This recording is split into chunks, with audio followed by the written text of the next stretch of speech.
What if everything you thought you knew about power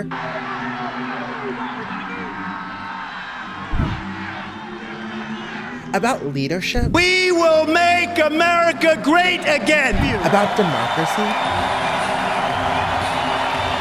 was a lie? I hate my opponent, and I don't want the best for them. I'm sorry. What if the man promising to make America great again was boastfully reshaping the country to serve himself?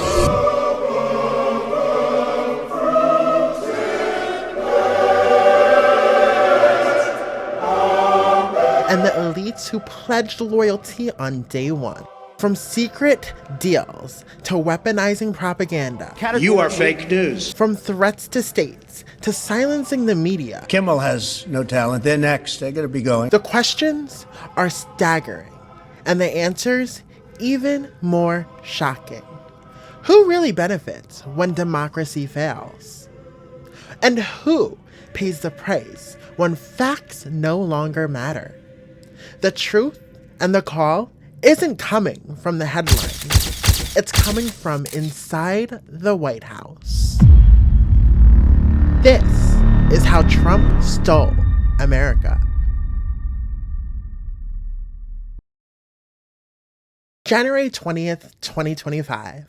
Donald Trump returns to the White House. The scene is familiar, yet unnervingly different. Joe Biden, though defeated, honored Democratic tradition by attending his successor's inauguration. Trump refused to do the same in 2020. About an hour ago, President Trump announced he will not attend President-elect Joe Biden's swearing in.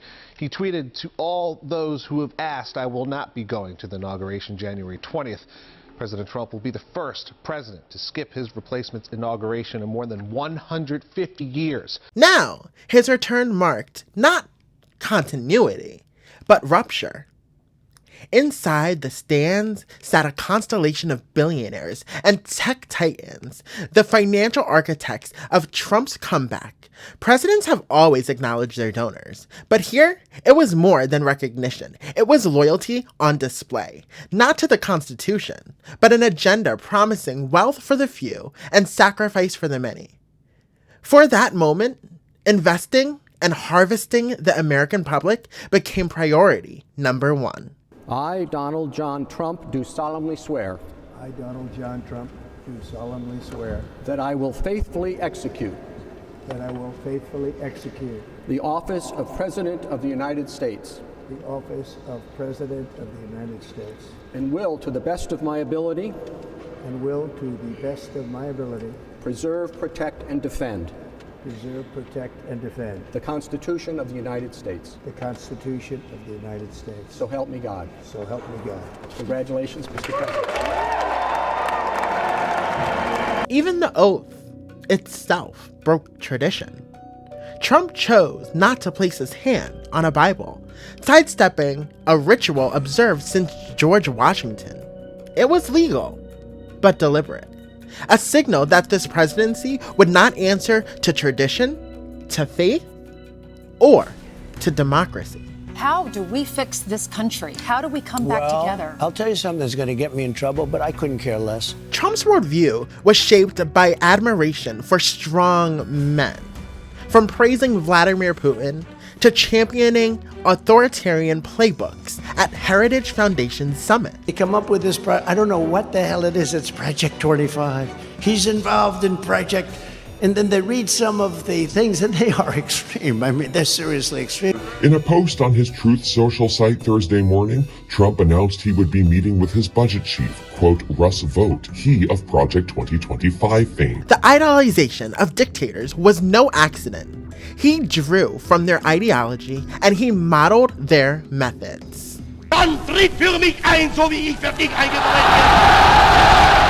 Beneath the politics of spectacle lay the politics of protection.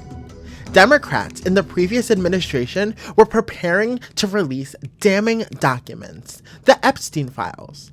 Many, including members of the president's base, continue to call for the release of the files, despite the Justice Department saying that will not be happening. The House Oversight Committee voted yesterday to subpoena the DOJ for the files, and in light of the revelation that Bondi told her boss about being in the documents, Democratic Senator Adam Schiff called for Bondi and the FBI director to come before Congress. Records that could expose the world's most powerful. Trump ran on a promise of transparency, vowing to release them, but once in office, he backtracked. Instead of exposing the truth, he shielded the very elites who had pledged loyalty to him on day one.